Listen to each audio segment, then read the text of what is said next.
da leitura de um texto motivador, ou seja,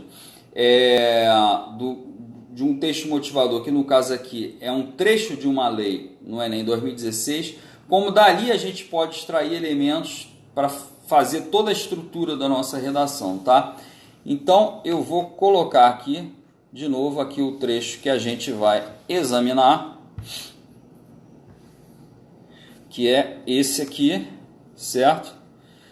De novo, vocês já viram antes, é o texto número 3, texto motivador número 3 do Enem de 2016, que é um trecho do Código Penal Brasileiro que fala uma série de atitudes, certo? Que são criminalizadas.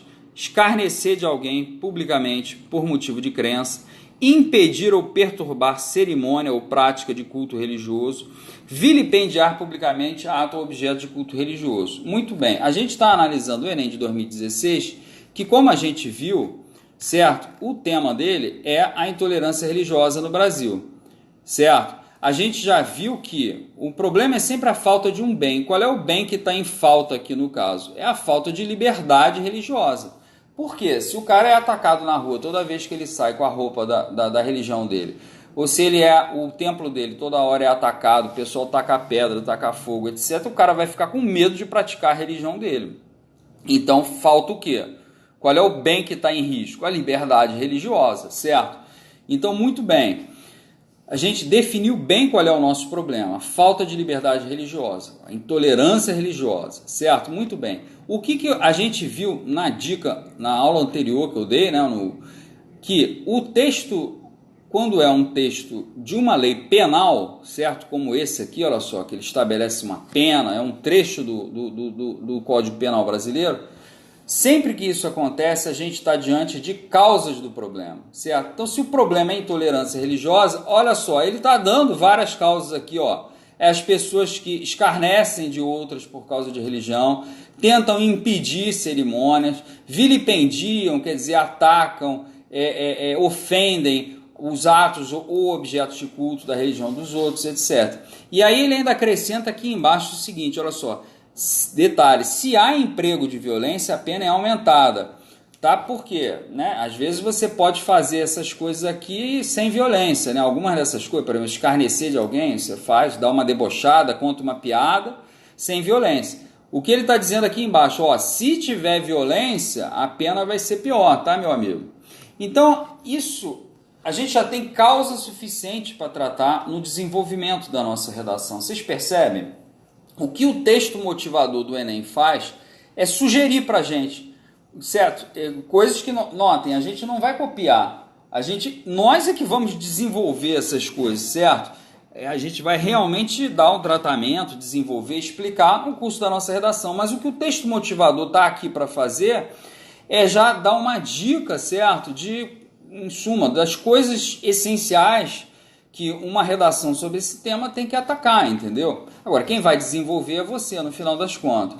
Então, muito bem, a gente já viu que o problema é a intolerância religiosa. A gente já viu que tem várias causas. A gente pode dividir essas causas em dois grupos, porque no nosso método, a gente faz isso. Vamos lá, tem dois grupos. Dá para a gente tratar de dois tipos de causas diferentes? Notem que a gente pode pensar em várias divisões possíveis. Uma divisão possível seria pensar em atos individuais, certo? Atos que, sei lá, um maluco ou outro, um infeliz ou outro resolve fazer, né? Atacar, jogar uma pedra, como a gente já ouviu, né? Uma menina lá, coitada, era de uma religião afro-brasileira, o outro foi tacar uma pedra na cabeça dela. Em suma, atos individuais de violência. E a gente pode pensar em o quê? Atos também, vamos dizer, uma violência social, ou seja, coisas que são práticas culturais aceitas em geral pelo grupo, pela sociedade. E aí a gente pode pensar em piadas e um monte de coisa que entraria aqui, por exemplo, olha só, em escarnecer, né? Quer dizer, que é debochar, etc. Então a gente poderia dividir as nossas causas assim, certo? Causas individuais e causas sociais, causas culturais, certo? Ou a gente pode também dividir, e aí foi o que eu acabei escolhendo, certo? Por causas que lidam com emprego de violência, certo? Que aí tendem a a impedir mesmo o cara de praticar a religião. Pô, você vai lá, põe fogo no templo do cara, pronto, o cara não tem como rezar, impediu fisicamente, vocês percebem?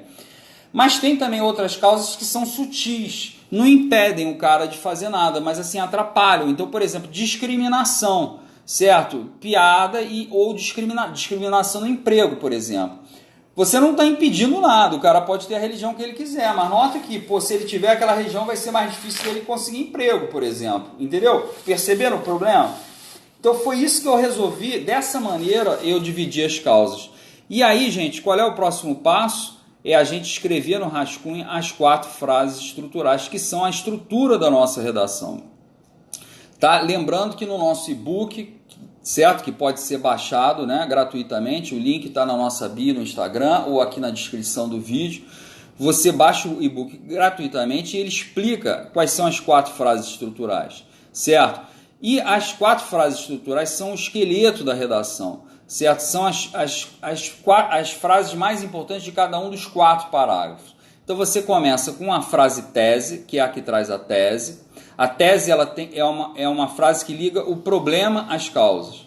Em seguida você traz as frases causa, frase causa 1 e frase causa 2, ou seja, as frases que tratam os 2 grupos de causa, certo? Que você vai tratar no segundo e no terceiro parágrafo. E por fim a frase solução, que é a frase que vai encabeçar o último parágrafo, o parágrafo que tem que trazer a proposta de intervenção, certo? Então vamos ver como é que ficariam as 4 frases estruturais no nosso Enem 2016. A frase tese, que liga problema às causas. Vamos lá. Devido a fatores, vou sublinhar aqui, devido a fatores que atacam a liberdade de crença, é o primeiro grupo de causas, e devido a fatores que reduzem a igualdade entre todos, segundo grupo de causas, permanece um quadro de intolerância religiosa no Brasil, que é o problema.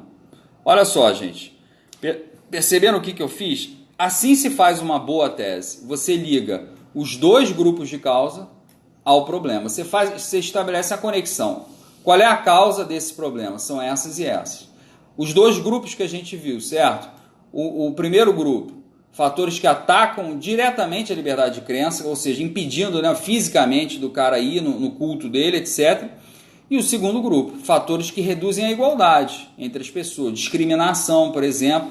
Você não ataca nada, você deixa o cara lá quietinho, mas o cara vai ter menos chances do que os outros. Que graça tem, não é isso? Muito bem. Segunda frase estrutural é a frase causa 1, ou seja, a frase que vai encabeçar o segundo parágrafo, certo? E essa frase ela vai simplesmente introduzir em linguagem genérica o primeiro grupo de causas, que é o quê? Os fatores que atacam a liberdade de crença. Depois vem a terceira frase estrutural, é aquela que vai encabeçar o terceiro parágrafo e trata o quê? Do segundo grupo de causas, ou seja, os fatores que reduzem a igualdade entre todos os cidadãos. Discriminação, né? Por exemplo. E por fim, né, a frase solução, que é a última das frases estruturais, que vai encabeçar o 4º parágrafo, certo? E que menciona, de novo, genericamente, qual vai ser a minha proposta de intervenção. Que no caso aqui eu escolhi uma campanha de conscientização, certo? Muito bem. Isso aqui foi uma outra coisa que, aliás, faltou dizer lá no início, e que assim é uma coisa bem interessante também para vocês terem em mente. Toda vez, gente, que vocês tiverem um texto motivador como esse, que é o que a gente está analisando, ou seja, que traz uma lei penal, certo? Ou seja, que traz, né, por exemplo, um trecho do Código Penal falando de atitudes que são proibidas e aí estabelecendo, né, uma pena, né, caso alguém descumpra lá, detenção, né, prisão, etc. Toda vez que você tiver um trecho de lei penal, isso já automaticamente te sugere 3 propostas de intervenção possíveis, certo? 3 propostas de intervenção, Thiago? Sim. Primeira é a conscientização da população, certo? De cara você pode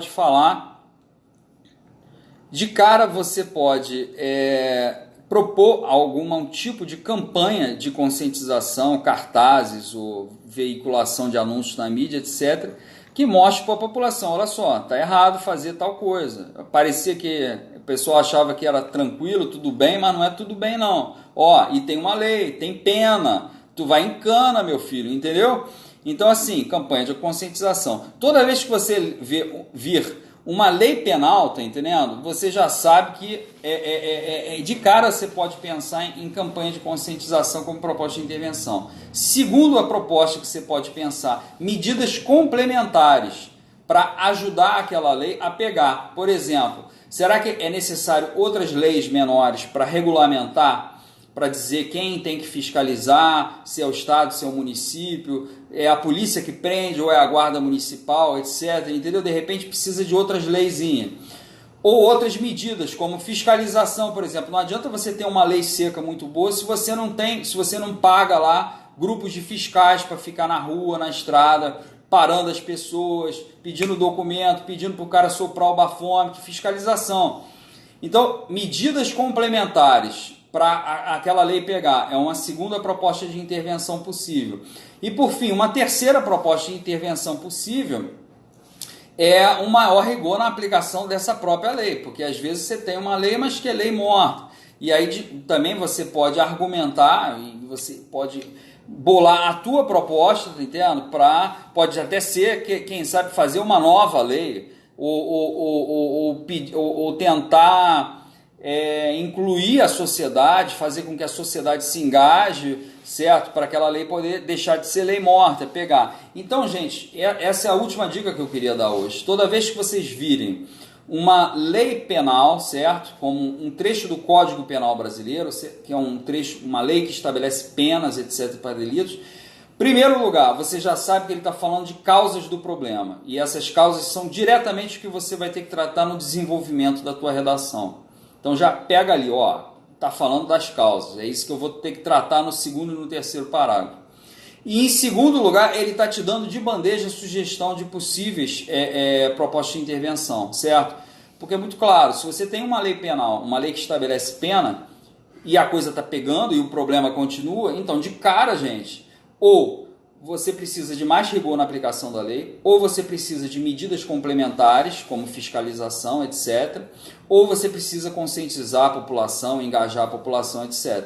Então fica a dica, se vocês têm um trecho de lei penal, como o Código Penal brasileiro, gente, vocês já têm de bandeja para vocês sugestão de quais são as causas que vocês vão ter que tratar no desenvolvimento e quais são possíveis propostas de intervenção que vocês vão fazer. Beleza? Essa foi a nossa aula de hoje, as nossas dicas de hoje. Espero que vocês tenham gostado.